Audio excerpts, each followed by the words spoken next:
If you have ever wondered how outdoor preschool is different from a playground, different from just taking children outside, this is the episode for you. Hello, I am Nicole Travillis-Rabel, and this is Wildwood Teaching, and I have a guest today.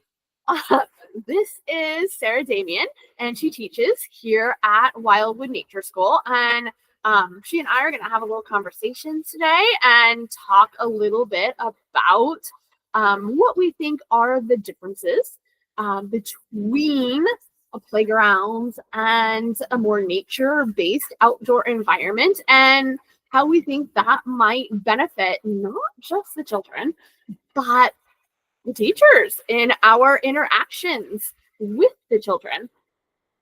So here's a little background information for you. So Sarah is in a little bit of a transition period. She is headed back to school in the fall to get her master's in education, and then transfer over to a little bit of elementary teaching, hopefully still in a forest school environment.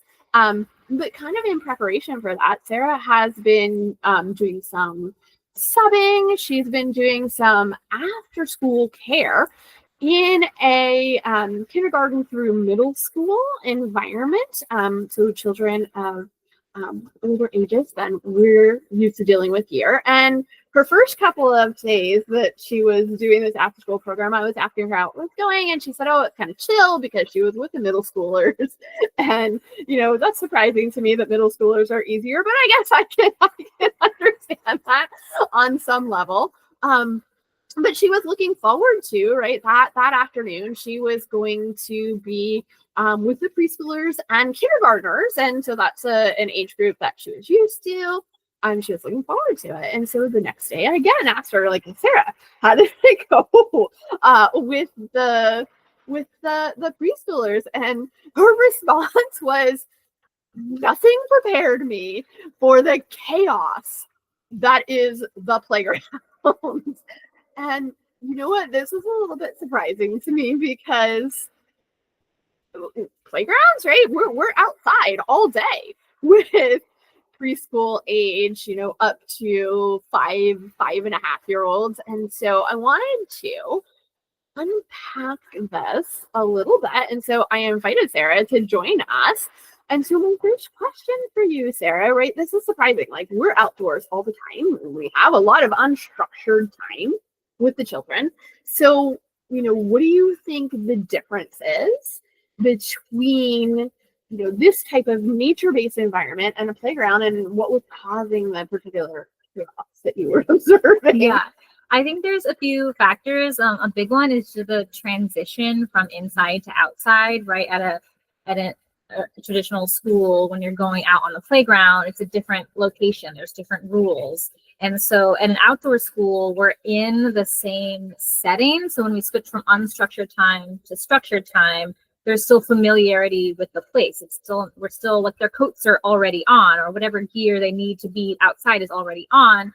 And so there's some routine that's established. And so the shift from unstructured from group time to like playtime is less jarring energy wise.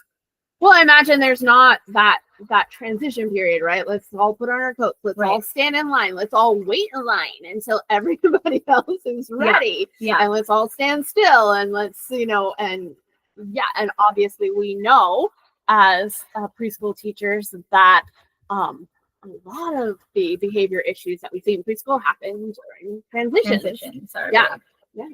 Anything else that was jumping out at you that you thought maybe was bad? I mean, I don't know if this goes into like the next question about how they occupy their time, but also just the setting is very different in terms of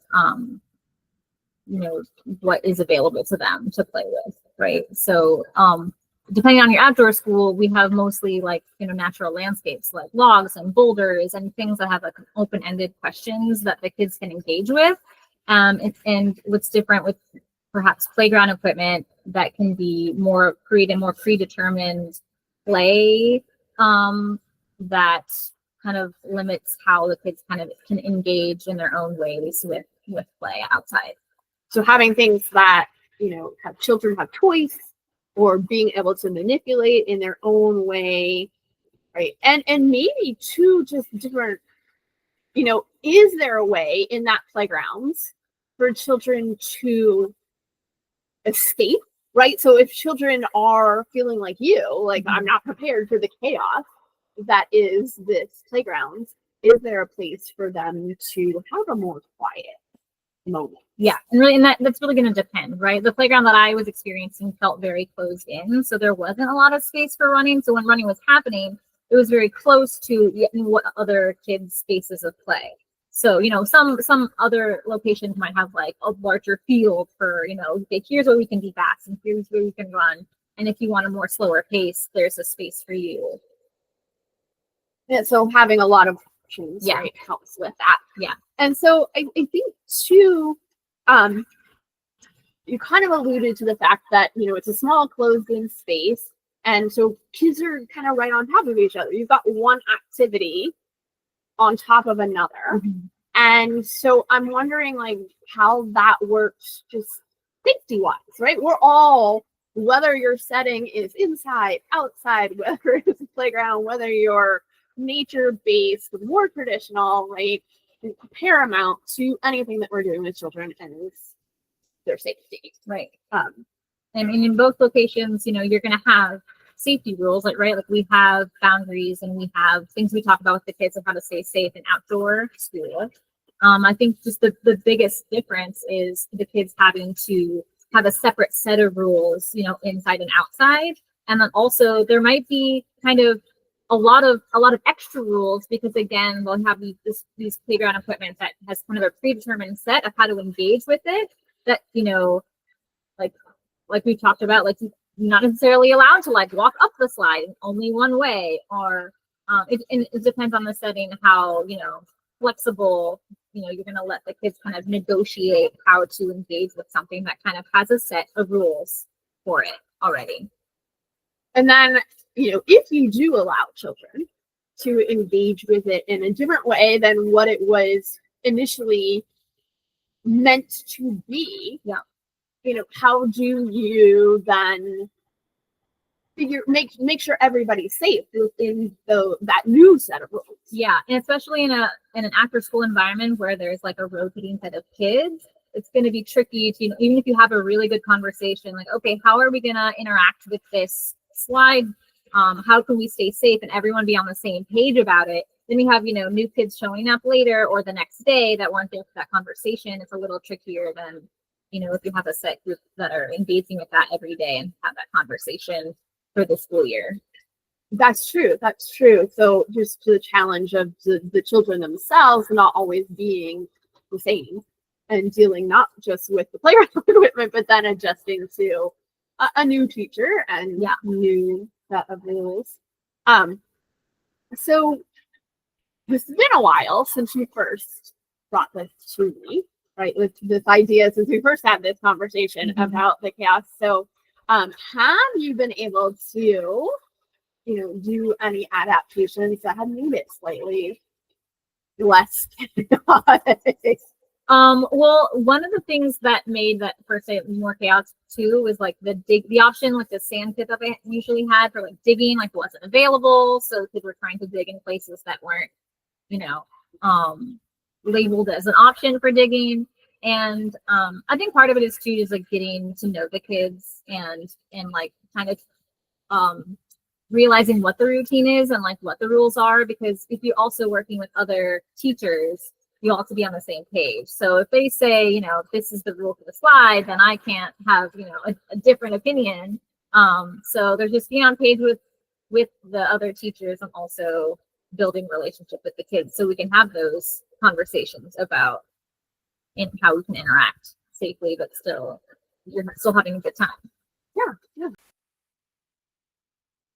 Thank you, Sarah. And kind of just to recap, because at the beginning we did say we were going to talk about how a natural, nature-based environment, playscape was more beneficial to children and the teachers than perhaps a play structure in the middle of your playground for both the children and the teachers. And so just kind of recap some of the reasons that Sarah had observed were many ways for the children to manipulate their environment, right, and interact with it in multiple ways, whether they are looking to run around, whether they are looking to have a more quiet time, whether they are looking to explore or turn something into something else, right? We have undefined areas that children really can make their own. Right? The idea that we're minimizing the transitions, right? If you are outside for longer periods of time, right, then you don't have to worry about the behavior management that might come along with transitioning from indoors and outdoors and then back inside. And then we talked about just the safety of, children having more of a spread out area, of not having that playground equipment kind of blocking up the area for children, or in itself in the ways that children are meant to interact with that. So, for example, only going down the slide or not digging underneath the slide where other children are going to come down, right? And having more undefined areas can also make children safer. So thank you for joining us. And I encourage you to join us here next week for another episode of Wildwood Teaching. I will see you then.